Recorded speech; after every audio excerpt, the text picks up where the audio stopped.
মাশাআল্লাহ, আমার ছাদ বাগানে অনেক সুন্দর গিমা গাছ হয়েছে। তো এগুলো আমি তুলে নিব, কারণ এই যে বিচি হয়ে যাবে, বিচি হয়ে গেলে আর খাওয়ার মতো অবস্থা থাকবে না। এরকম সজীব ফুল থাকা অবস্থায় আপনারাও তুলে নেবেন।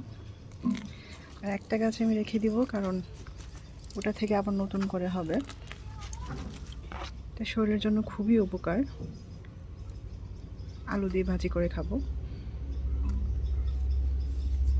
আপনারা এরকম ছাদ বাগানে গাছের গোড়াতে কিছু গাছ রেখে দিতে পারেন।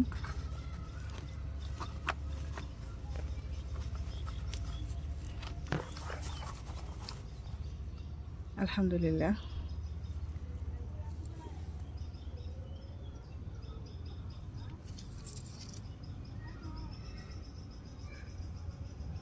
এখানে একটা হয়েছে, এটার মাথাগুলো নিয়ে নিব, গোড়াটা থাকুক, ওটা থেকে আবার হবে।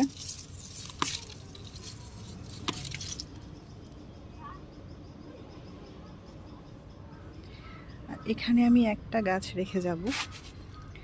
এই একটা গাছ থেকে আপনার আবার নতুন করে হবে, কারণ পুরোপুরি নিয়ে গেলে তো আর বীজ থাকবে না।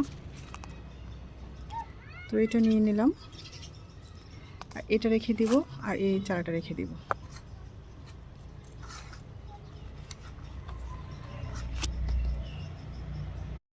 আলহামদুলিল্লাহ, আমার সজিনা গাছে দেখেন সজিনা হয়ে আছে, মাশাআল্লাহ। তো এটার গাছের গোড়াতেও আপনার এরকম গিমা গাছ আছে, এটাও হয়ে গেছে। আমি এটাও নিয়ে নেব। গাছের গোড়াতে আমি একটা গাছ রেখে দিব। এই যে মাশাআল্লাহ, অনেক বড় হয়েছে।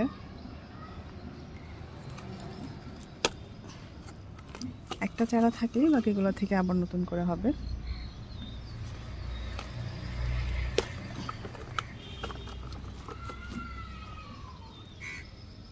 এই যে এইটুকু রেখে আমি চলে যাব, এটা থেকে বীজ হবে।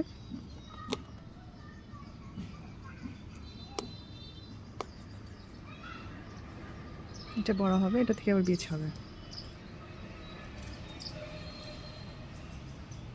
এই টমেটো গাছের গোড়াতেও আছে, এখানেও আছে, আমি এটাও নিয়ে নিব। যে দেখেন মাশাআল্লাহ কত বড় হয়েছে এটা।